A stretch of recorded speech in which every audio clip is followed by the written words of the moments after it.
seconds. So everybody sit up straight. Everybody be professional.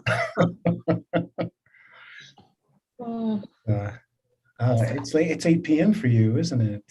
It is. Oh my gosh. Thank you again so much for doing this. After bedtime, we're sorry. No worries. Okay, here we are. Boom. So, hello everyone. Good afternoon, good evening, good night, good morning, wherever you are in the LinkedIn metaverse. We're watching WorkDoneLive, where we discuss any and all aspects of the future of work.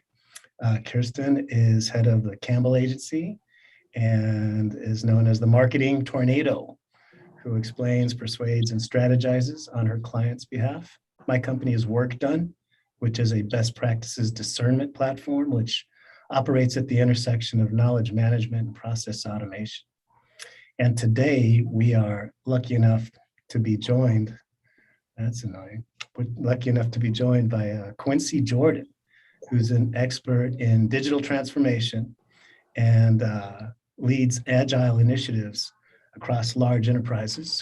His company, Agile Thought, delivers and continuously improves digital solutions to their Fortune 1000 clientele at scale. So Quincy, thanks for joining us. Hey, thanks for having me, Joe. Thanks, Sure. Kirsten. And Kirsten, how are you today? I'm always a delight, Joe. You know that. I mean, it's like 30 Right. degrees or something up here in Vancouver. So it is not terribly pleasant. This is why I live here, so we don't have to deal with crazy weather, and not loving it. But beyond that, it's glorious. It's Thursday, it's sunny, it's lovely. Hopefully you guys are doing well as well. Yeah, Los Angeles is quite comfortable, but this is the second major heat wave you guys got this summer, right? I know, I'm not Yeah. enjoying it. If I could send it back, I would, but I don't have the receipt, so I can't. Okay, well, it's, I want to say hello to everyone out there in the metaverse. And if you guys have any questions or comments as we, anytime over the next hour for Quincy or Kirsten or myself, please pop it in the event chat here. We've got some waving hands. Hello, everyone. Let me just make a mess. All right. How do you spell everyone? Okay. See, Joe Rogan doesn't have to do this. He has people typing for him. So let me just say, this is pretty special for me because I think Quincy, we met at a Google AI event that I was on the panel of, and I think that's how you sort of came across my path. And then I think we had a close near miss in the Atlanta airport. So We did. Yeah, we did. We did. And then you were nice enough to invite me to be on an Agile Thought panel back in February or March of this year, which was really, you guys, top notch, very professional. Thank you. Yeah, so Yeah, it was a great event. It's this topic of high performance teams is especially prescient now in this, well, I was going to say post-COVID, but we're nowhere near post-COVID, unfortunately, time that we're in. And, with work from home and everything, we've got a bunch of questions for you. Is there anything you'd like to say before we dive in? Well, hey, I am happy to be here, happy to have good, robust discussion, always up for that. I am not short on perspectives by any means. So yeah, looking forward to the conversation. Excellent. So can you describe a little bit what your background is, where maybe your career today? Sure. So I am really a very natural, inquisitive problem solver. That's really where I kind of see myself. So started out in the engineering space. By degree is electrical engineering, and with an focus on engineering space, laser theory and application, and so really went from there, ironically, right into the IT space. So went from there which was the Federal Aviation Administration, and then I went to IBM. And so at that point, I was doing, believe it or not, AIX administration. So at that time, one of the more user unfriendly platforms out there, very unforgiving. So if you say delete root, it will actually do so. And so went from that to starting to do development, and then shifted to some BA work that led to project management. Project management led to program management. Then I actually took a pretty extensive hiatus in some ways through entrepreneurship, and which was still tied into the IT space and consulting and so forth, but went down that line for a while, and that actually led to the Agile space for me. And that went from there into transformation, Agile coaching, all of that. For me, it's just another way to really solve problems. Like, I really enjoy the Agile space because I think it's a very appropriate mindset and perspective to solve today's problems. Will that be the case, as you put it, the future of work? Would that be the case 20 years from now? I don't know. Maybe it'll be something else, some other new thing that no one had really kind of considered, working that way. And so here I am. I really enjoy doing transformation work of all sorts. I enjoy coaching, executive coaching, the whole nine. I mostly just kind of enjoy the stuff that I do. Sure. Interesting thought that I can't say I've ever really pondered, because waterfall methodology came out of, the Department of Defense and the Army, and building these projects, 60, 70 years ago. Yeah. And it's still probably the dominant methodology, I would think, but Agile is certainly catching up, and it's been around for at least 2 or 3 decades now, I think. But to think, okay, what's it going to look like 50 years from now? We probably just tell the AI to do it, and it'll just get handled. Yeah, and when you even think about it in the Agile space, which this part is always funny to me. So the origins are really in manufacturing. They're really in lean techniques and Six Sigma. That's really a lot of the origins of the Agile space, at least, if you say in recent decades, I would say. But it's always funny to me because many of us in the IT space, in my opinion, oftentimes really kind of look down on manufacturing, like it's not as cutting edge, and it's not as, you don't have to be the top-notch thinkers of the world to be in manufacturing. But the fact of the matter is, Toyota Production Systems, they laid it all out for many of us. And that's a lot of where that comes from. It's true. Just in time. Small batch. Yeah. The Kanban, it goes on and on. It's true. Yeah, completely agree. Well, it's so I don't know, Kirsten, did you want to jump in? I don't want to dominate the conversation here. Well, just for my own clarification, would you consider yourself an agilist, or would that term not apply? Like, how can somebody earn that title? So I do consider myself an agilist, but I do not consider myself restricted to being an agilist. As I said, I see all these things as just a different, in my mind, they're mostly tools. They're tools to approach problem solving in a different way. So as far as how does one earn the title of Agilist, it's pretty much as simple as you adopt an Agile mindset into part of your thinking. and off you go. For the most part, if you agree with the values and the principles and you help reinforce those and the things that you do, for the most part, you're an Agilist, in my opinion. Sounds really cool. It sounds more like, Ryan Reynolds' next movie, like The Agilist, like what spreadsheets will he collate? Find out summer 2022, like that kind of thing. So I think it's a very cool title, and knowing that like you don't really have to do, like there aren't hoops of fire to jump through to acquire that title is very exciting. So I imagine like bursting on a plane, like everybody need an Agilist, like that kind of thing. Like it's such a cool title. And I'm like, wow, like, that is great.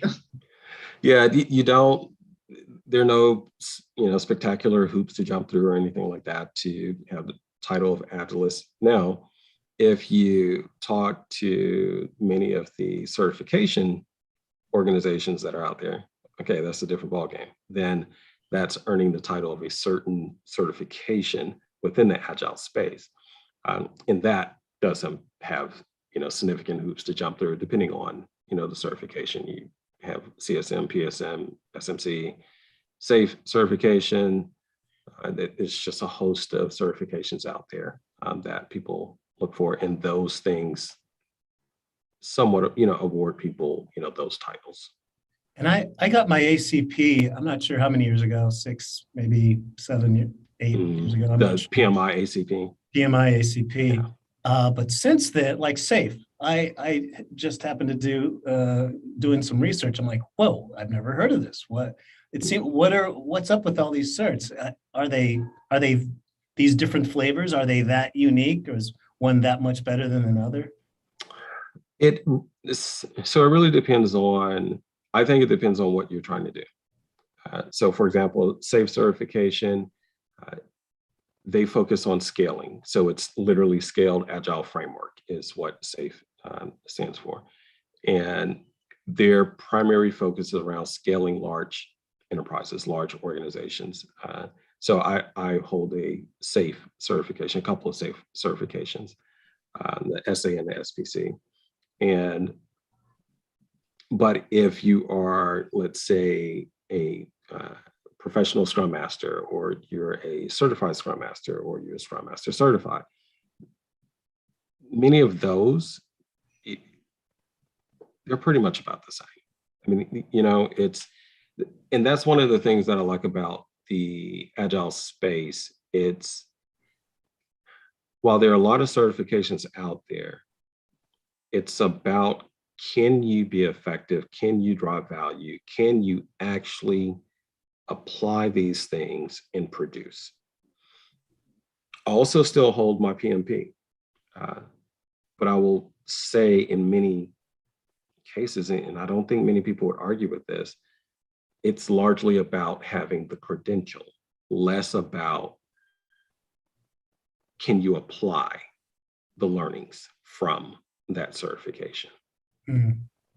So it's a resume stuffer. Your words.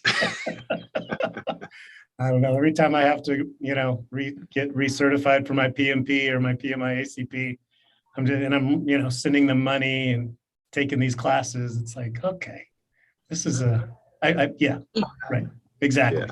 Yeah. But it's,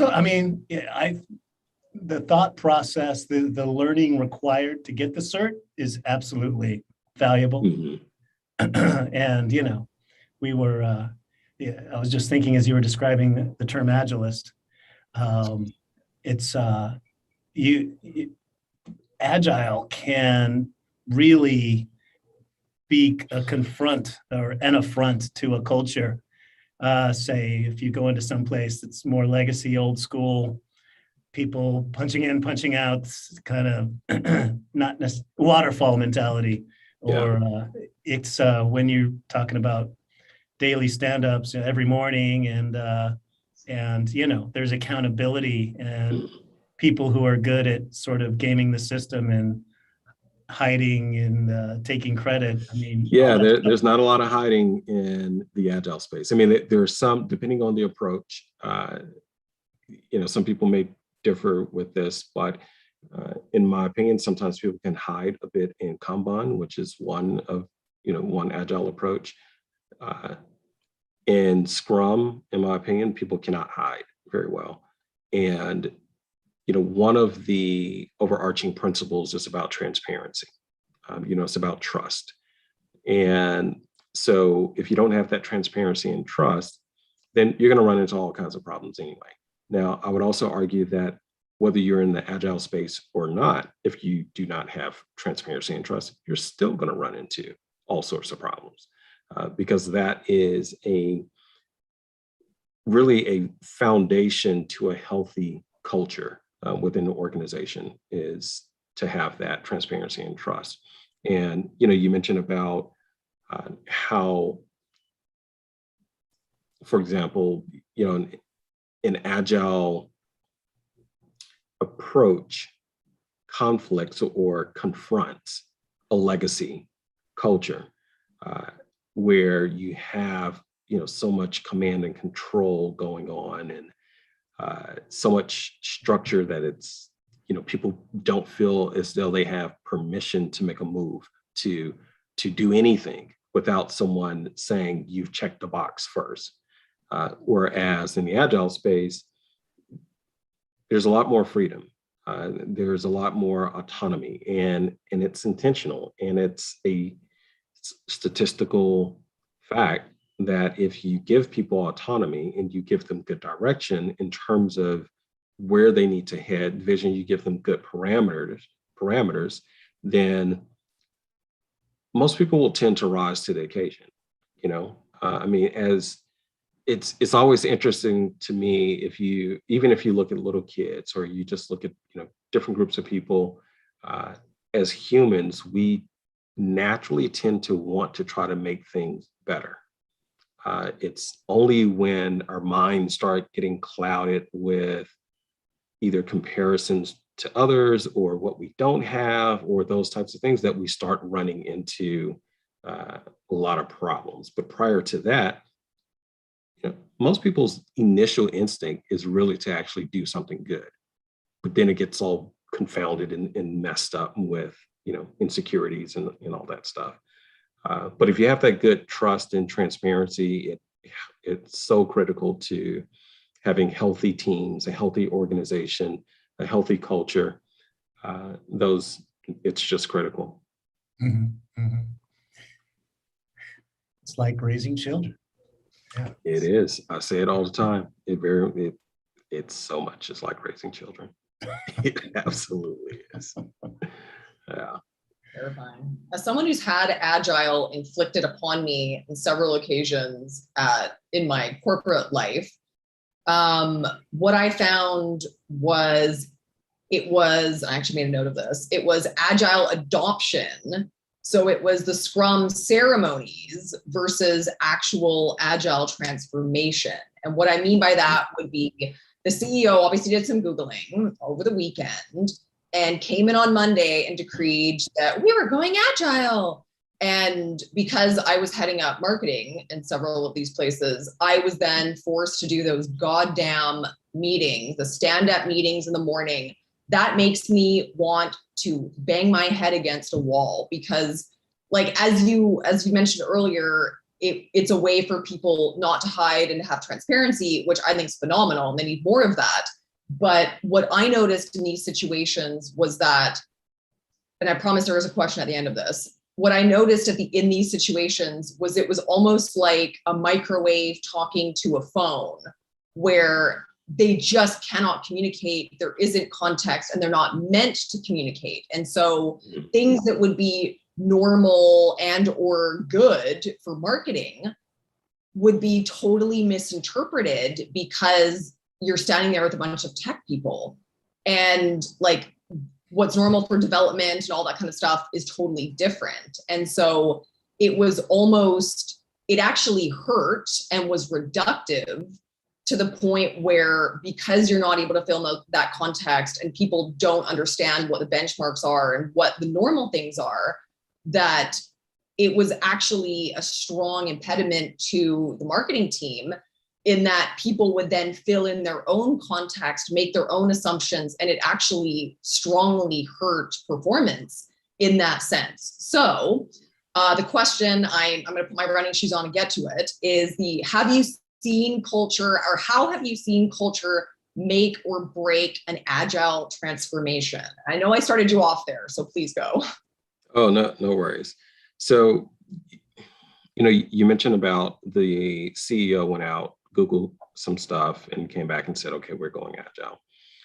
And that's not very uncommon to have occurred. I would say it was far more common maybe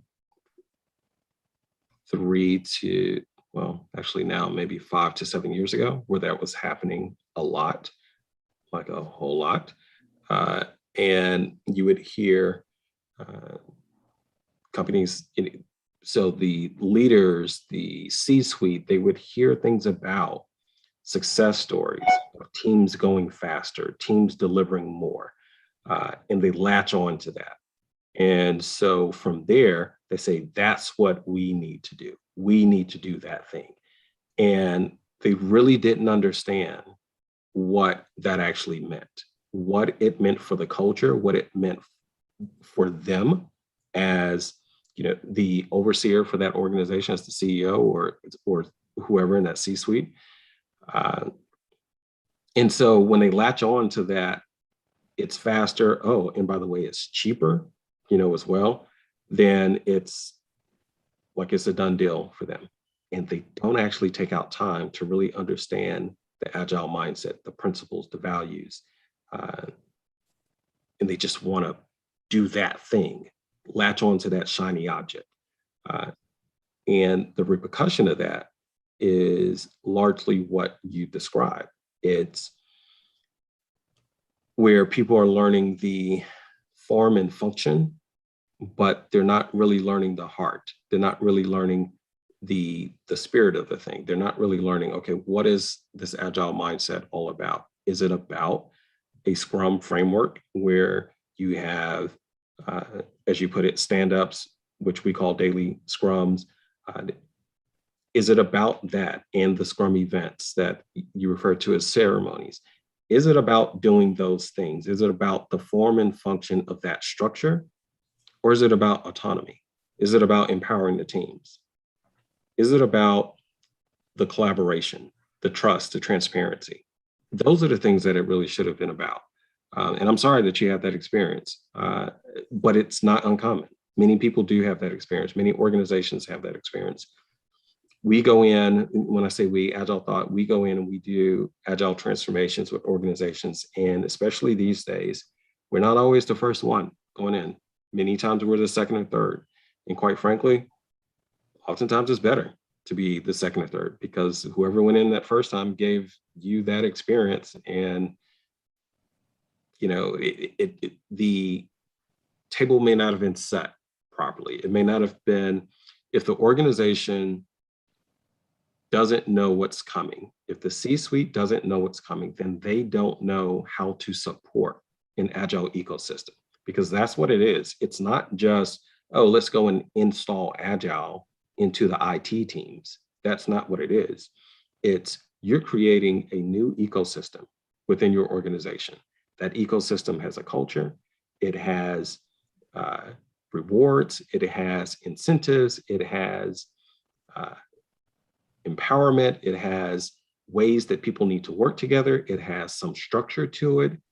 So there's a lot to it that people really need to think about before they decide they're going to go down an agile journey. Now, do you have to have it all figured out from the beginning? No, you don't have to have it all figured out from the beginning. As a matter of fact, that's one of the primary principles, is that you are doing things iteratively. You are developing products iteratively. And your agile journey as an organization is also iterative as well. Just as we are as people, we iteratively get better. Hopefully, we learn and we change and we learn more and we change. We learn some more and we change. And that's what we call inspecting and adapting. We inspect, we adapt. So teams, they do work, they inspect the work they do, they get feedback, then they adapt. That has to become part of the culture. The culture in an organization has to become what I like to refer to as a learning culture. Sometimes when we say a learning culture, leaders sometimes think that we're saying paying for education, investing in education.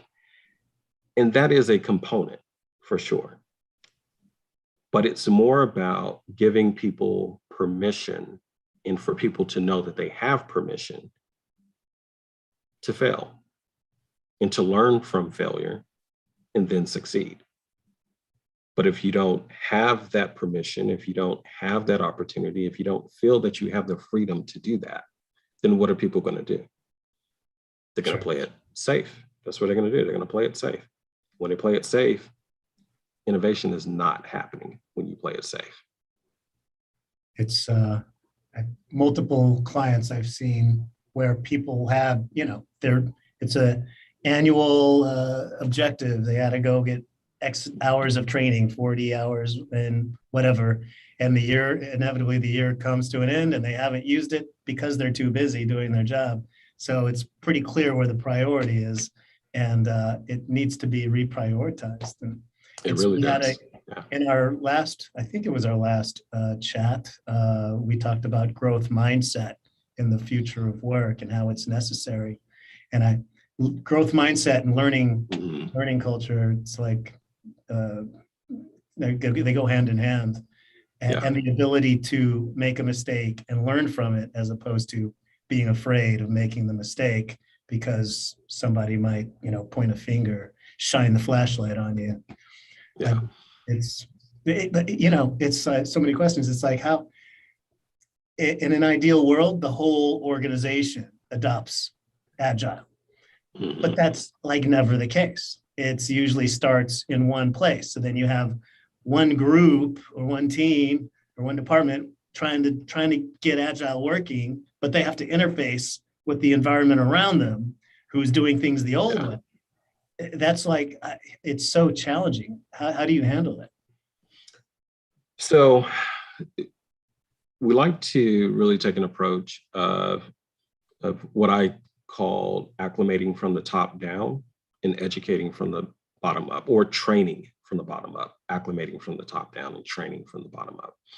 And so I say it that way because teams are generally going to be open to training, whereas senior leaders are not really as open to training. They're open to education, they're open to workshops, but not so much training. Training doesn't sometimes sound high level enough for the C-suite, but workshops, they're good with that. Either way, it's still education. And the senior leaders, they have to understand, they have to be educated on what is this going to mean for how they need to invest, how they need to fund either products or projects, depending on how they're structured. They need to maybe adjust how they're going to measure success. One of the things that we're really big on is using OKRs, objectives and key results. It's a really, really nice way to align an organization towards common goals that allow team members to know when they are literally doing keystrokes, coding, how that particular thing contributes to a top line objective. That's really important for a developer to know that. And it's really important because developers are kind of curious and they tend to like to know the purpose in what they're doing. And when they can see how the purpose in what they're doing specifically contributes to a certain business objective, it makes more sense to them. What that also allows, it allows the senior leaders to help the teams to better align to business objectives without having to understand all the background information that led to those business objectives, because they don't really need to know all that part. Just like the Leaders don't need to know all the ins and outs of .NET development. They don't need to know all that. They need to know the outcome, but they don't really need to know the rest of it. No harm in them knowing, but it's not needed. I think was it Google that created OKRs, or did they exist before? So I don't recall if Google created OKRs, but they most definitely put it on the map for sure. Sure. Yeah. Yeah, just the process of defining those OKRs is massive. I mean, yeah, it's a little tougher than it seems. Like, it looks super simple on the surface, and when people get into it, they realize it's not quite as easy, as it seems. yeah. I'm a little worried that we're speaking in acronyms and people don't know what we're talking about. But I think our audience is pretty savvy. So let's keep talking. Sure. Yeah. If anyone, if they Google OKRs, objectives and key results, if they Google that, they'll find a host of things out there. So hopefully that helps. So go ahead. No, I was going to say, based on your answer to my very long question, that does explain a lot, because the Groundhog Day agile experiences I've had, the constant was basically optics and control. It wasn't genuinely like, hey, let's make things better. It was totally performative. And so that dovetails nicely into the next question I have, which is, what kind of leaders make organizational transformation seamless? I know we kind of touched on that a little bit. Yeah, so when you're asking what type of leader makes it seamless, I don't know that I would say there is a leader that can make an agile transformation seamless. And the reason that I say that is it's a bumpy road. It's not a seamless process. And I'll kind of go back to what Joe said earlier about raising kids. It's almost like saying, what type of parent would have seamless child raising? I don't know of one. So, and I've never heard of one. Some may be a little bit more successful than others, or their moments that are easier than other moments. But that's exactly what they are. They're moments. And so when you have those moments of growth and those moments that challenge you, it's going to be a bumpy road. So I don't know that I would say, there's a type of leader that can make it seamless, but I think there are some characteristics of certain leaders that can make the journey more interesting, more fun, more enjoyable, more rewarding, those types of things. And those leaders tend to have a mindset of, one, they're a lot more adaptable to change, which is probably the first thing. If they are very resistant to change, as we as humans oftentimes are, but if they're very resistant to change, then it's going to be really tough, because there are a lot of organizations that have tried to transform organically from the bottom up. And that typically does not work well, because they hit a ceiling kind of fairly quickly and they start running into walls, because if the leadership does not really understand what those teams are trying to do, they don't really know how to support them. They don't even know how to measure them. They don't even know how to say, well, this agile team is successful versus this agile team, because they'll start comparing teams in ways that they were never meant to be compared in an agile space. You'll have folks that will start comparing what we call velocity of teams, and you can't rightly compare the velocity, of teams. It's quite literally like comparing one child to another child. Okay, one is really good at one thing and the other is really good at that thing, and it's just not the same. I wouldn't say it's apples and oranges, but there are differences. So understanding how to measure teams, what success looks like in an agile space. And from a leader standpoint, they not only need to understand what success might look like for a team, but they need to understand what success looks like for business agility. That's where the leaders really need to be headed. They need to be headed towards how can we make our organization agile? How can an organization move and be nimble, similar to a startup, but for a large enterprise? How can that happen? And can it happen? Sure, there are ways that can happen, and there are organizations out there that have accomplished that, and there are others out there that are working on it, as we speak. So there are different characteristics, that I would say those leaders should have. So, but those are some of the primary ones. Another I would say is really understanding the balance between transparency and discretion. All right. And I say that because many of us in the agile space really push really hard on transparency, and transparency is good. However, certain things don't necessarily need to be transparent to everyone. I appreciate so much that Joe brought up the whole parent-child thing, because it resonates to me so well. As a parent, if the household is going through a trying time, yes, the kids need to know to an extent, but they don't need to know to the exact same extent that the parents do.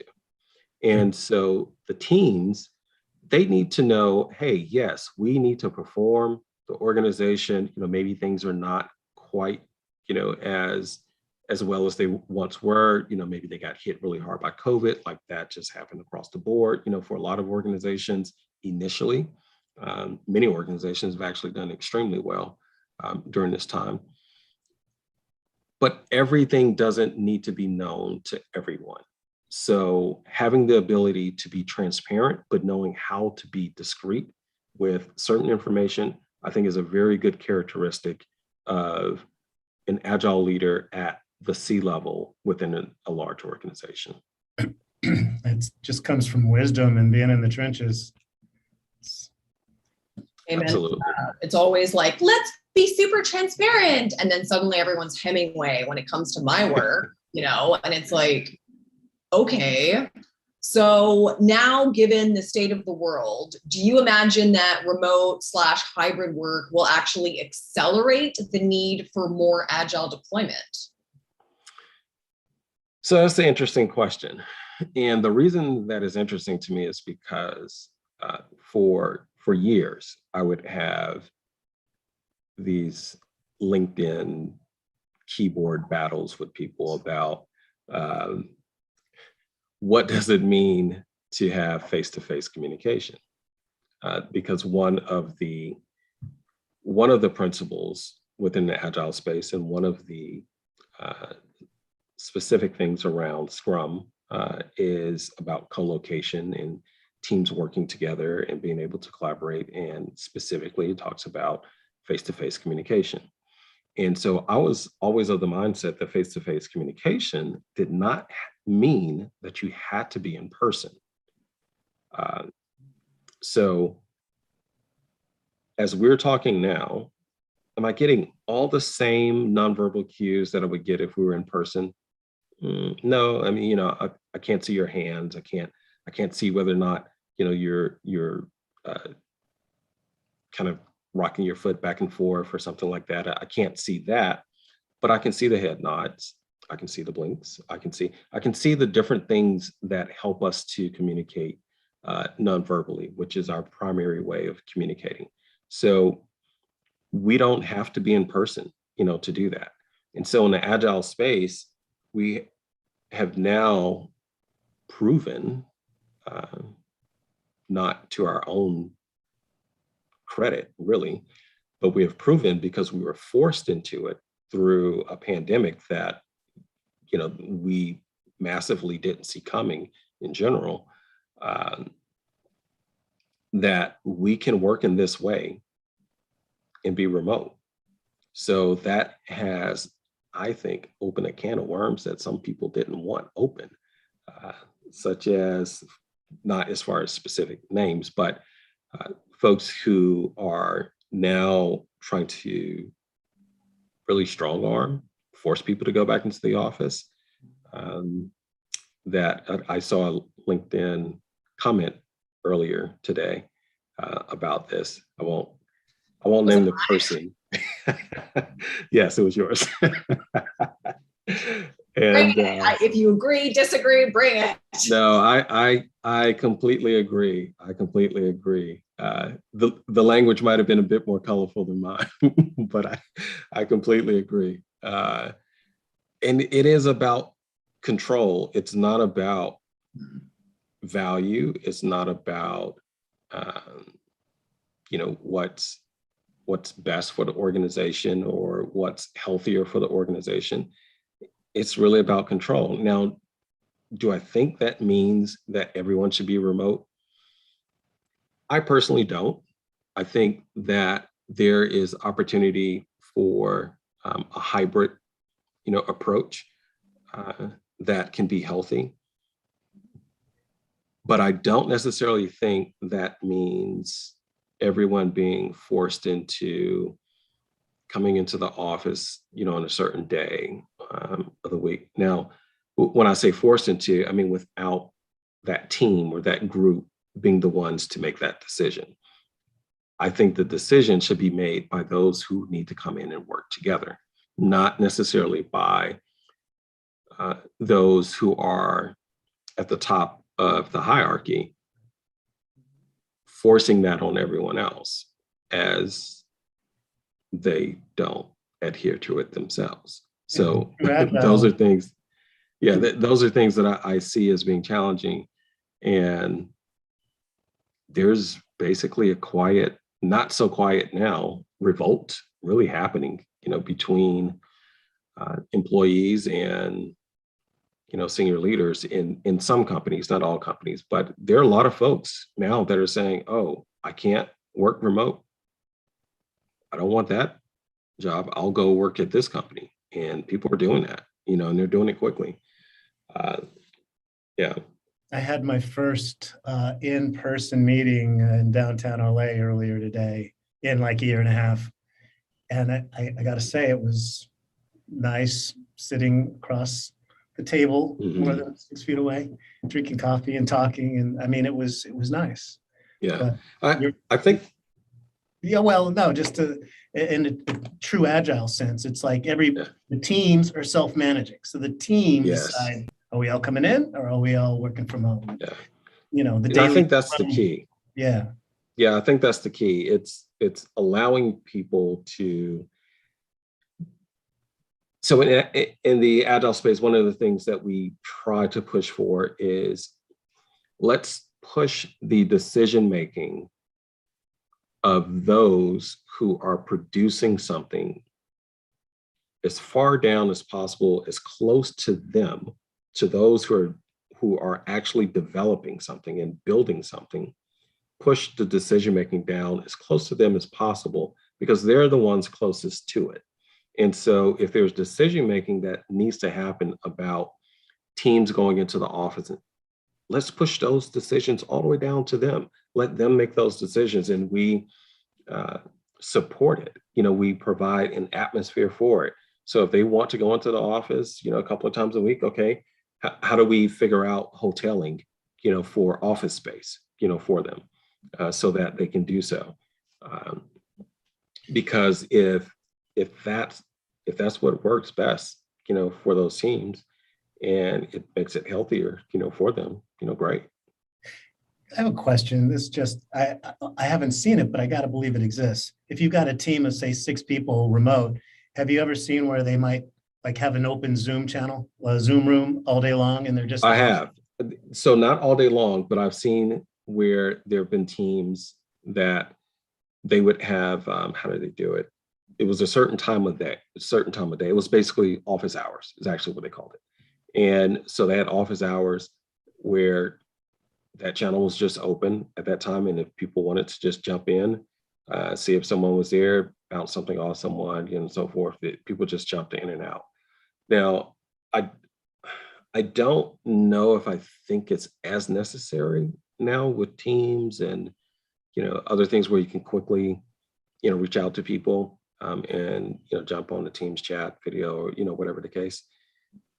But yes, I have seen that. And I think it's. In my mind, it's the difference between, like, say we're co-located in a room and I'm like coding up something and I'm like, hey, should that parameter be optional or required? Like, if I have to, even if I have to just send a link in a chat, it's a WhatsApp message or something, which is what we tend to do. There's a disconnect. The continuity is disrupted, as opposed to if we were on video, we could be sitting for half an hour not saying a word, and then I could be like, so Quincy, what's up with that parameter? Like, you know what I mean? I don't know, but then some people don't probably like that. I think it's just a matter of how we get accustomed to things and how we get used to it. I was having a similar conversation with my wife and son. I think it was last week we were talking about this. And I said, you know what? I bet you there was a time when the telephone first came out, that people were like, we don't use telephones. You need to know I know what it was. So we were talking about getting telephone numbers and, our son being able to reach out and call. And he was like, we don't get telephone numbers. We just use Instagram or, we just reach out, that way. And so we were thinking about it. And I was like, I bet you there was a time where people, when telephones first came out, people said, we don't get telephone numbers. We get addresses. That's what we do. You need to know their address, not their telephone number. Like that doesn't, who cares about a telephone number? Know their address. And so, I just think it's a matter of how we get accustomed to using things. If you think about what we do with our smartphones now, that 15, 20 years ago, we would not have done that. It's insane. At all. How many times, let's say 20, 25 years ago, that people were rushing home because they needed to return an email or they needed to, reach out to someone, work-wise, but they didn't want to do it from their phone. Or they couldn't do it from their phone because it wasn't available, to us, at that time. So yeah, I just think it's a matter of what we become accustomed to and what is available, to us. Sure. I'm sure Gen Z, as they mature, it's going to be common. Oh, yeah. Yeah, absolutely. I remember my parents' phone number from 25 years ago. Now, today, if you put a gun to my head and said, tell me someone's phone number, I could tell you that one. But beyond my own, I couldn't tell you anybody else's phone number. And but back in the day, I used to be able to recount 10 or 12 of my friends' numbers. Absolutely. Absolutely. I'm using that one now. Yes. And could, just roll them off quickly with no hesitation whatsoever. Yeah. Not anymore. No. So let me, in our remaining time, I'd love to hear maybe a couple of your favorite, I don't want to call them horror stories. And sorry, this wasn't a planned question, but what's the greatest hits? That's what we're looking for. Yeah. So you're looking for where like a transformation didn't go so well, that type of thing? Ideally, utter failure. That would be someone. I just think of someone who up and quits because they can't handle Agile. Let's see. Let me think about that real quick. Or maybe like a manager who's really, I know of a C-level type who would have an all hands and I forget what she called it, but she would lead off with her biggest mistake of the month. Like Mhm. she leads detailing how she screwed up. And then it clearly sends a message that other people can screw up too, and not to be embarrassed by it. Yeah. It could be good. Well, so I'll share it maybe this way. So in the process of transformations, one of the things that I advise senior leaders to do is to intentionally do things like that. Like even, and I'm not saying misrepresent themselves, but I'm saying like in a group chat, like maybe kind of ask a question that is almost considered a stupid question, like where everyone else will look at it and say, wow, like if they're willing to ask that in the group chat, I know I can ask, certain things. And I find that, to be very effective, to helping people to be comfortable with not always, succeeding that first time, in learning from that failure. I mean, there definitely have been on, various client sites where there were team members who they, as I'm going to say it the way that I would say it in Atlanta, they weren't with all that. They were not with all this agile stuff at all. They were like, look, I went to school to learn to be a developer because I don't like working with people. And you're telling me I need to collaborate with people. I want to work with machines. That's what I want to do because I'm an introvert and I don't like people. And not to say that introverts don't like people, but for that particular, individual. And so those are, challenging, opportunities because they can be naysayers, within an organization, and they can be cancerous. I mean, they really can. And so you do actually have to identify those people pretty quickly. And we do actually refer to them as naysayers because they're literally the opposite of the early adopters in an agile transformation. And you want to identify them as quickly as possible because, as I said, they can be cancerous. So it's really like the same thing. You want to identify this as quickly as possible so that you can treat it. And if you can't treat it, then sometimes you have to cut it out. And so it's the same thing. And we never like having to do that or having to recommend that or anything along those lines. It But risks the whole sometimes, project. well, yeah, and sometimes, I am pretty convinced that if you're not the right fit where you are, you're probably the right fit somewhere else.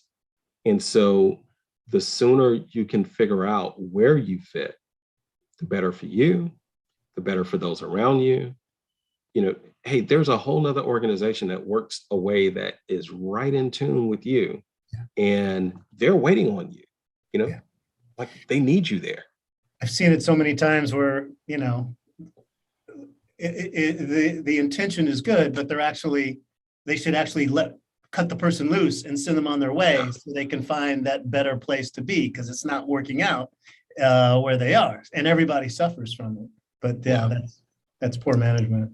Yeah. And now that I think about it too, that's kind of reminding me of, so one of the things that does happen that you really have to be cautious with in the agile space is dogma. And so you will have, I kind of think of it as like, like the folks that are forcefully trying to make you peaceful, like that kind of thing, where it's like, you're going to be like, we're going to make you peaceful. I think you're kind of missing the point of what you're trying to do, in the process. And so, there are sometimes there's a challenge where they will learn some of the principles, they will learn some of the values, but they miss the heartbeat of being agile. And they're too stuck in the principles. They're too stuck in maybe not the values, but too stuck in the principles. So much so that they bring a level of rigidity to it that it's no longer an agile thing. You're now trying to put everyone in agile boxes, which is no longer agile. Yeah. You have to And write. that most definitely happens. Yeah. Yeah. It's not one size fits all. You have to right size, consider the conditions. So I hope that answers your question, or at least enough. Is that what you were looking for? Or? No, that's actually a good example. I've seen that type of developer who's like, what? You want me to what? Oh, no. Yeah. And they start working on their resume. Do you find, Quincy, in your experience, at least from what you've witnessed, do those people tend to see the writing on the wall and leave on their own accord, or do you end up having to usually kind of push them along? So I've seen it be both. So I've seen where, one person that I'm thinking about a particular individual, they would say they get it. Okay, yep, I need to be more. And this challenge happens more in middle management than anywhere else, because they start feeling like they're losing the power that they have. And so, I get it. The team needs to be able to make decisions. They need to have autonomy. I get it. I can mentor different individuals, but I need to stay out of that. And that would last for about 2 or 3 weeks. And then I would start hearing they're telling people, what to do again. Or I would hear other team members saying, hey, I'm waiting for this person to tell me that I can do something. And that shouldn't happen, especially in particular using Scrum, a Scrum framework. That should not happen. And so, eventually, the person left on their own accord. Now, there was another person, same overall, group, and they took a different approach. Their approach, initially, they were not trying to hear it, at all. But as time went along and they began to see some of the benefits and this is actually a little bit better, I'm able to collaborate people, like they could see the value in it. And so they adapted and persevered, Now, is one right and one wrong? Again, I don't think so. I just think one was not a fit for working in this way, and the other saw the value in it, and they decided to adapt to it and benefit from it. So the person who left the organization, hopefully they're doing well. Hopefully they're somewhere where they fit, and everything's hopefully great. Sure. But nothing's wrong with one or the other any more than nothing's wrong with one way of doing things versus another way of doing things that can get you to a good result. You just have to know where you fit and where you bring the most value and what helps to sharpen you, as well. What's Everybody the gets what largest? they want. Oh, I'm looking at the clock here.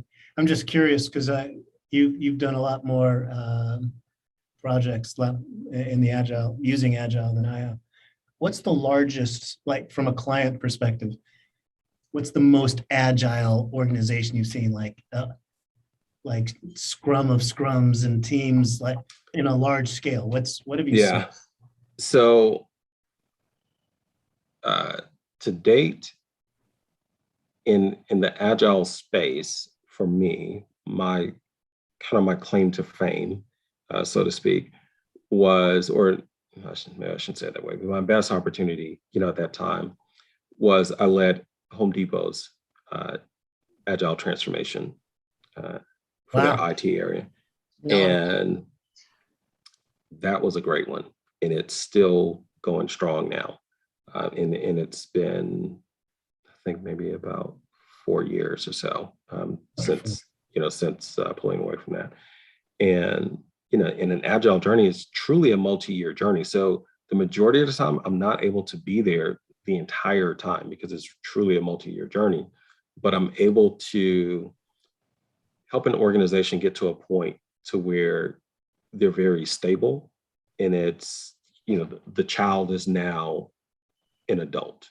They're not 30, they're not 40, but they're off on their own, at this point. And now it's really just advisory, not raising. But yeah, I mean, that was a really, really good one. I mean, there are others too, but that one, I mean, we all know Home Depot is a massive organization, huge budgets, and they were steeped in legacy. And so there's a lot going on there. And almost every facet that you could think of a large transformation, it was there. That says a lot. That's impressive. Yeah. But now they've got their first apartment, but the mattress is still on the floor. So it's progress, but there's still time. They still need a bit more. Yeah. Fortunately, that they're well past, leftover pizza all the time. Good. They've got some cleaning products in there. They've got hand soap. They've got towels. There's a couple things. Yeah, that was a great one. That was a really good one. There's some others that I could share, but that one, to answer your question, to that magnitude and scale, that was a really nice one. Mm-hmm. Well, it's I feel like we just scratched the tip of the iceberg here with regards to creating high performance teams.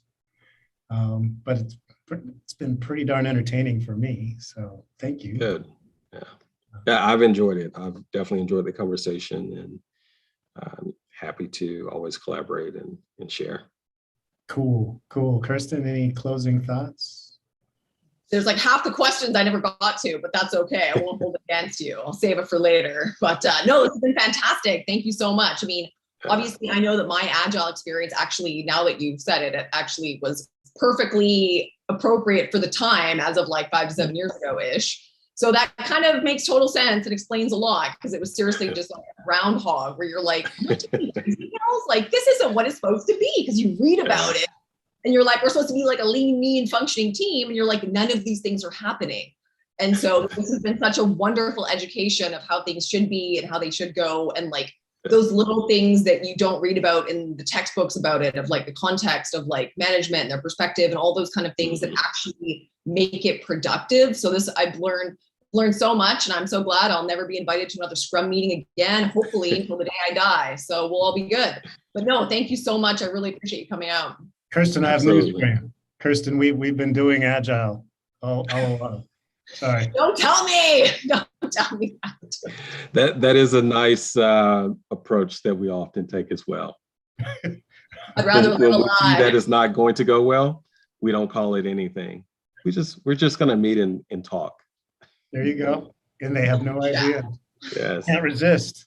And we'll do it once a day. We'll just do it in the morning, just a really quick, conversation, just to see how things are going. Are we standing up while this happens? Are we lined up like drill sergeants? That's the question.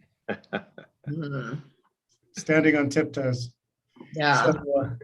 So okay. Well, Quincy, again, thank you so much. This has been Thank really you for having me. And we'll it's always good when we don't get through all our questions. That means it's a good conversation. Lucky you. Yes. Well, yeah.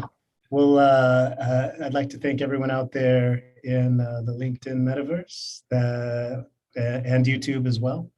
Thanks for watching. And I guess we'll see you all next week. Have a wonderful evening. All right.